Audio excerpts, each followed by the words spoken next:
So is stress really manageable? What exactly is stress anyway? This is such an interesting topic to me because people are constantly telling me that they're stressed out. But when I ask about what, it's it's hard for them to list exactly what it is. So I think we have so many stressors that we can't even anymore delineate them. We just cannot no longer look at them and separately. They're just mashed into one big ball of stress. So there are internal stressors. If we eat a diet that stresses out our digestive system, then the eliminatory system, the organs, the blood, the lymph, the nervous system will all be stressed out as well. So the first thing that we can do is not try to manage stress, because I hear all the time about managing stress. Rather than manage stress, why not just address it, address the source of it, address the source of our stress, and just take care of what is causing it. Go to the root of it. So a lot of it begins with diet of nutrients. I'm talking about nutritional intake, what we call food. I dare not even call it food because that alone stress is a stressor, because food does not stress us. Food does not create stress at all. But what creates the stress is us deciding what to eat and what to drink, because we are being bombarded with so many different versions of what we call food and being told this is the way to eat, this is not the way to eat. Paleo, we need to eat vegan, we need to eat non-vegan, we need to eat meat, we need to be pescatarians. There's so many different things. There are many different ways of being vegan that a lot of people are just like overwhelmed with all the different choices. And yet in the animal kingdom, there's no such issue or problem. They know exactly what to eat when we leave them alone, and we do not bring them into our world and force them to eat what we eat or what we serve to them. Leave them on their own, and they know exactly what to eat. And they're not addicted. So somebody who, for example, a cow who has been left alone out in the wild would simply eat grass. They know exactly where to go and what to eat, but they will never look to put spices on their grass and to make it spicier or make it taste differently or look differently.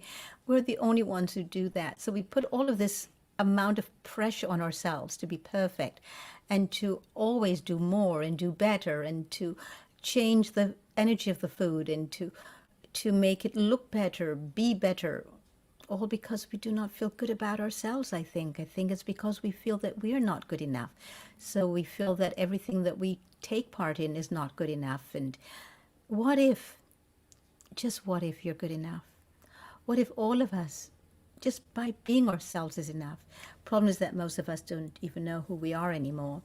But there are many things that we can do to address this and to start looking at the root cause of it. And once we find the root cause of it, to then partake in some really lovely things that exist right now for us. For example, there are a group of people right now who are shutting down all outside access to any kind of stimulation. So, for example, colors. They're shutting themselves down and going into the dark. And that's all they're doing. It's a sensory deprivation of just depriving themselves of all of this sensory stimulation or overstimulation all the time. And they take breaks from it by just submitting themselves to go into a dark place, just total dark. There's no light in there. And staying there for as long as possible. Some of them have stayed up as much as 9 days. And they find that this totally relaxes and de-stresses them and helps a lot with healing of tremendous illnesses. Yes, this is being done right now. However, if you're not ready for something like that, then there are things that we can partake in, such as flotation devices.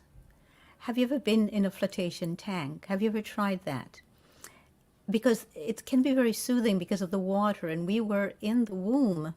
It when we were in the womb, we also had that amniotic fluid around us. And so this kind of simulates that. And so we can start from afresh again, to go to the root cause. Maybe when we were in our mother's womb, there was so much stuff that she was going through and so much chaos. And she felt stressed out all the time. And we therefore inherited that. So maybe we go back into the womb by going into one of these flotation devices and starting anew, starting from fresh, letting go of everything in there and just reprogramming ourselves in there. Then there are other devices that we can also use, such as, and then there are other practices such as earthing. When we were babies and we were children, especially when we were babies, we ran around barefooted. The first time we put on shoe was when we got cut off from the earth. Hopefully, the only reason for putting the shoes on was that there was broken glass or something around that would have damaged or been danger to us. But if we really want to look at our lives and take charge of our lives, I think earthing and grounding ourselves is critically important. So walking barefoot on grass or on soil or on the sand, I think is so necessary. Not only because we pick up a lot of the nourishment from that through our feet, but also because of what it does to us psychologically and emotionally. We need to reattach to earth. We need to recover the soil. That's us. We came from the soil, and to the soil we shall one day return.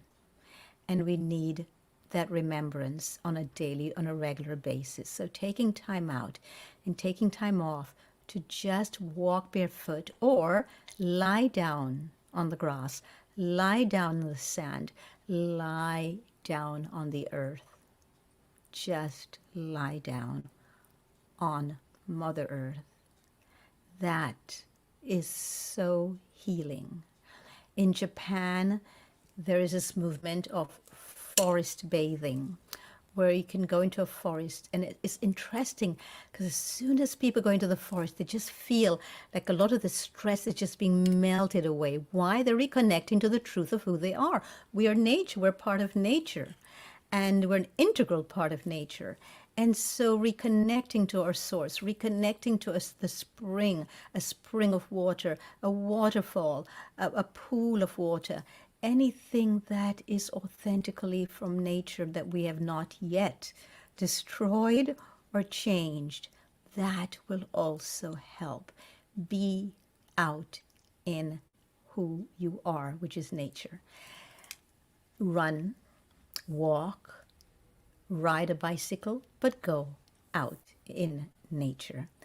Please find the time for this. Stop spending so many times in malls and stores. That is not where you belong. We do not belong there. Stop spending time in movie theaters. We don't belong there. Stop spending time in cafes. We don't belong there. We belong in nature. Instead of asking somebody out on a date and taking them to a restaurant, take them for a hike. Take them for a walk. Lie down on the grass beside them and speak to them there. Watch the moon with them. There's so many other things we could do other than doing what we're told to do. I invite you to change the way you see yourself in the world, your perspective of yourself, and then come back here and leave me a message down and let me know how did that help you. What changes you made, and how did this make a difference in your life? Value yourself. You're very valuable. Find other ways to value yourself that I've not mentioned here before. There are so many ways, and I shall be doing this as we go along with these elegantly raw tidbits. I'll be mentioning more of these. So until next time, please take time for you. Know that you have tremendous value and that you deserve the time for you. Thank you. Please click the button below to subscribe and the notification button.